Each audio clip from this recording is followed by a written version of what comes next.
Hi hello guys, ನಮಸ್ಕಾರ. Welcome back to my channel. ಇವತ್ತು ಹೊಸ ರೆಸಿಪಿಯೊಂದಿಗೆ ನಿಮ್ಮ ಮುಂದೆ ಬಂದಿದ್ದೀನಿ. ಇದು ಲಂಚ್ ಬಾಕ್ಸ್ಗೆ ಮತ್ತು ಬೇಗ ಮಾಡಬೇಕು ಅನ್ನೋರಿಗೆ ಈ ಥರ ವಾಂಗಿಬಾತ್ ಮಾಡ್ಕೊಳ್ಳಿ. ತುಂಬ ಈಸಿ ಆ್ಯಂಡ್ ಟೇಸ್ಟಿಯಾಗಿರುತ್ತೆ ಅಂತಲೇ ಹೇಳ್ಬೋದು. ಲಂಚ್ ಬಾಕ್ಸ್ಗಳಿಗೆ ಈ ಥರ ಮಾಡಿಕೊಡೋದ್ರಿಂದ ಮಕ್ಕಳು ಕೂಡ ಇಷ್ಟಪಟ್ಟು ತಿಂತಾರೆ. ಹೇಗೆ ಮಾಡೋದು ನೋಡೋಣ ಬನ್ನಿ. ಕುಕ್ಕರ್ ಇಟ್ಕೊಂಡು ಅದಕ್ಕೆ ಸ್ವಲ್ಪ ಆಯಿಲ್ನ ಹಾಕೋತಾ ಇದ್ದೀನಿ. ಆಯಿಲ್ ಚೆನ್ನಾಗಿ ಕಾದ್ಮೇಲೆ ಸ್ವಲ್ಪ ಸಾಸಿವೆನ ಹಾಕೋತಾ ಇದ್ದೀನಿ. ಇದು ಚಟಪಟ ಅಂತ ಸಿಡಿಬೇಕು. ಸಿಡ್ದಾದ್ಮೇಲೆ 1 ಟೇಬಲ್ ಸ್ಪೂನ್ ಆಗೋಷ್ಟು ಕಡಲೆಬೇಳೆನ ಆ್ಯಡ್ ಮಾಡ್ಕೋತಾ ಇದ್ದೀನಿ. ಕಡಲೆಬೇಳೆ ಕೂಡ ಸ್ವಲ್ಪ ಕೆಂಪಗಾಗಬೇಕು. ಜೊತೆಗೆ ಉದ್ದಿನಬೇಳೆ ಕೂಡ ಸೇರಿಸ್ಕೊತಾ ಇದ್ದೀನಿ. ಒಂದು 1/2 ಟೀ ಸ್ಪೂನ್ ಅಷ್ಟು ಹಾಕ್ಕೊಂಡಿದ್ದೀನಿ. ಇದು ಎರಡು ಕೆಂಪಗಾಗೋವರೆಗೂ ಬಿಟ್ಬಿಟ್ಟು ನೆಕ್ಸ್ಟ್ ಇದಕ್ಕೆ ಮಸಾಲೆ ಐಟಮ್ನ ಆ್ಯಡ್ ಮಾಡ್ತಾಯಿದ್ದೀನಿ. ಅಂದರೆ ಚಕ್ಕೆ, ಲವಂಗ, ನೀವು ಬೇಕಾದರೆ ಮರಾಠಿ ಮಗ್ಗು ಏನೇನೋ ಬರುತ್ತಲ್ಲ ಹೂವು, ಅದೆಲ್ಲ ಆ್ಯಡ್ ಮಾಡ್ಕೋಬೋದು. ನೆಕ್ಸ್ಟ್ ಬಂದು ಕರಿಬೇವಿನ ಸೊಪ್ಪನ್ನ ಹಾಕೋತಾ ಇದ್ದೀನಿ. ಹಾಗೆ 1 ಕಪ್ ಈರುಳ್ಳಿನ ಸಣ್ಣಗೆ ಹಚ್ಚಿಟ್ಕೊಂಡಿರೋ ಈರುಳ್ಳಿನ ಹಾಕೋತಾ ಇದ್ದೀನಿ. ಇದಿಷ್ಟು ಚೆನ್ನಾಗಿ ಫ್ರೈ ಆಗಬೇಕು.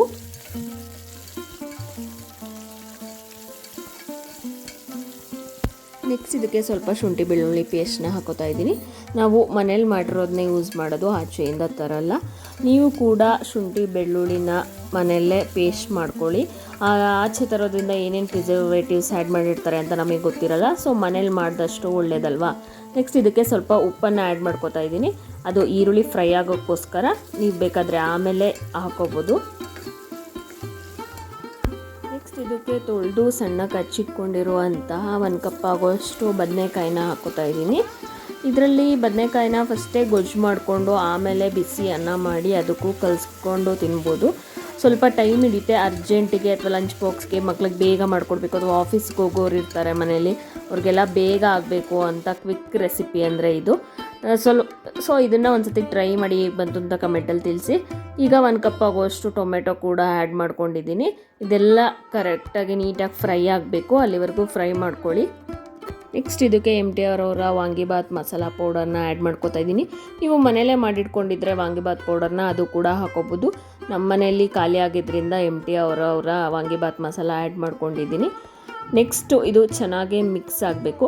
2-3 ಮೆಂಬರ್ಸಿಗೆ ಮಾಡೋದಾದರೆ 1 ಪ್ಯಾಕೆಟ್ ಸಾಲುತ್ತೆ. ನಿಮಗೆ ಖಾರ ಎಷ್ಟು ಬೇಕೋ ಅಷ್ಟು ನೋಡಿಕೊಂಡು ಹಾಕ್ಕೊಳ್ಳಿ. ಚೆನ್ನಾಗಿ ಮಿಕ್ಸ್ ಮಾಡ್ಕೊಂಡಿದ್ದಾದಮೇಲೆ 1 ಕಪ್ ಆಗೋಷ್ಟು ಅಕ್ಕಿನ ತೊಳೆದು ಇಟ್ಕೊಂಡಿದ್ದೆ, ಅದನ್ನು ಹಾಕೋತಾ ಇದ್ದೀನಿ. ಅಕ್ಕಿ ಹಾಕೊಂಡ್ಮೇಲೆ ಚೆನ್ನಾಗಿ ಮಿಕ್ಸ್ ಮಾಡ್ಕೊಳ್ಳಿ. ಅದು ಖಾರ, ಉಪ್ಪು ಏನೇನು ಹಾಕಿರ್ತೀರ ಅದೆಲ್ಲ ನೀಟಾಗಿ ಅಕ್ಕಿಗೆ ಮಿಕ್ಸ್ ಆಗಬೇಕು. ನೀಟಾಗಿ ಮಿಕ್ಸ್ ಮಾಡಿಕೊಂಡು 1 ಗ್ಲಾಸ್ ಅಕ್ಕಿಗೆ 3 ಗ್ಲಾಸ್ ನೀರಾಗೋ ಅಂಥ ಅಳತೆಯಲ್ಲಿ ಹಾಕ್ಕೋಬೇಕು ನೀರನ್ನ. ನಾನು ಯಾವ ಗ್ಲಾಸಲ್ಲಿ ಅಕ್ಕಿ ತೊಗೊಂಡಿದ್ನೋ ಅದೇ ಗ್ಲಾಸಲ್ಲಿ 3 ಗ್ಲಾಸ್ ನೀರು ಹಾಕ್ತಾಯಿದ್ದೀನಿ. ನೀರು ಹಾಕ್ಕೊಂಡು ಚೆನ್ನಾಗಿ ಮಿಕ್ಸ್ ಮಾಡ್ಕೊಳ್ಳಿ. ಸ್ವಲ್ಪ ಕುದೀತಿದೆ ಅನ್ನುವಾಗ ಉಪ್ಪು ಅಲ್ಲಿ ಸ್ವಲ್ಪ ಹಾಕಿದ್ದೆ, ಅದಕ್ಕೆ ಇವಾಗ ಎಷ್ಟು ಬೇಕೋ ಅಷ್ಟು ಕಲ್ಲುಪ್ಪನ್ನ ಸೇರಿಸ್ಕೊತಾ ಇದ್ದೀನಿ. ಅಲ್ಲಿ ಬರೀ ಈರುಳ್ಳಿ ಫ್ರೈ ಆಗೋಕ್ಕೆ ಮಾತ್ರ ಚುಟ್ಕಿ ಉಪ್ಪು ಹಾಕ್ಕೊಂಡಿದ್ದೆ. ಇಲ್ಲಿ ನಮಗೆ ಎಷ್ಟು ರುಚಿಗೆ ತಕ್ಕಷ್ಟು ಉಪ್ಪನ್ನ ಹಾಕ್ಕೊಂಡಿದ್ದೀನಿ. ನೀವು ಅಲ್ಲೇ ಬೇಕಾದ್ರೆ ಡೈರೆಕ್ಟಾಗೆ ಹಾಕ್ಬೋದು, ಬಟ್ ಇಲ್ಲೇ ಹಾಕೋದ್ರಿಂದ ರುಚಿ ಇರುತ್ತೆ. ಇಷ್ಟು ಕುದಿ ಬಂದಾಗ ಕುಕ್ಕರ್ನ ಕ್ಲೋಸ್ ಮಾಡಿ 2 ವಿಷಲ್ ಕೂಗೋಕ್ಕೆ ಬಿಟ್ಬಿಡಿ. A few moments later. ನೋಡಿ, ಈಗ ಓಪನ್ ಮಾಡ್ತಾ ಇದ್ದೀನಿ. ಬಿಸಿ ಬಿಸಿ ವಾಂಗಿಬಾತ್ ರೆಡಿಯಾಗಿದೆ. ನೀವೇ ನೋಡ್ತಾ ಇರ್ಬೋದು ಎಷ್ಟು ಕಲರ್ಫುಲ್ಲಾಗಿ, ಎಷ್ಟು ಚೆನ್ನಾಗಿ ಕಾಣಿಸ್ತಿದೆ ಅಂತ. ನೋಡಿ ಎಷ್ಟು ಬೇಗ ಕ್ವಿಕ್ಕಾಗಿ ಆಯಿತು ಅಲ್ವಾ. ನೀವು ಅದಕ್ಕೆ ಮನೆಯಲ್ಲಿ ಏನಾದರೂ ಅರ್ಜೆನ್ಸಿ ಇದ್ದಾಗ ಅಥವಾ ಬಾಕ್ಸ್ ತೊಗೊಂಡೋಗೋರಿಗೆ ಬೇಗ ಆಗಬೇಕು ಅಂದಾಗ ಈ ಥರ ರೆಸಿಪಿ ಟ್ರೈ ಮಾಡಿ. ಹೇಗೆ ಬಂತು ಅಂತ ಕಮೆಂಟಲ್ಲಿ ತಿಳಿಸಿ. ನೋಡಿ, ಬಿಸಿ ಬಿಸಿಯಾಗಿ ವಾಂಗಿಬಾತು ಎಷ್ಟು ಚೆನ್ನಾಗಿ ರೆಡಿಯಾಗಿದೆ. ನಿಮಗೆ ಬಾಯಲ್ಲಿ ನೀರು ಬರ್ತಾ ಇದೆಯಾ? ನೀವು ಮಾಡಿಕೊಂಡು ಮನೇಲಿ ತಿನ್ನಿ. ಟೇಸ್ಟ್ ಹೆಂಗೆ ಬಂತು ಅಂತ ಕಮೆಂಟ್ ಮಾಡಿ. ಈ ವಿಡಿಯೋ ಇಷ್ಟ ಆದರೆ ಲೈಕ್, ಶೇರ್, ಕಮೆಂಟ್ ಮಾಡಿ. ಹಾಗೆ ಫಸ್ಟ್ ಟೈಮ್ ವಿಡಿಯೋ ನೋಡ್ತಾ ಇದ್ದರೆ ಸಬ್ಸ್ಕ್ರೈಬ್ ಮಾಡ್ಕೊಳ್ಳಿ.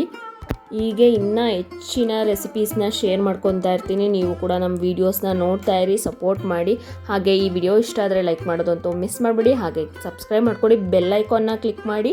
ನಮ್ಮ ವಿಡಿಯೋ ಪೋಸ್ಟ್ ಮಾಡಿದ ತಕ್ಷಣ ನಿಮಗೆ ನೋಟಿಫಿಕೇಷನ್ ಬರುತ್ತೆ. ಮುಂದಿನ ವಿಡಿಯೋದಲ್ಲಿ ಸಿಗ್ತೀವಿ. ಬಾಯ್.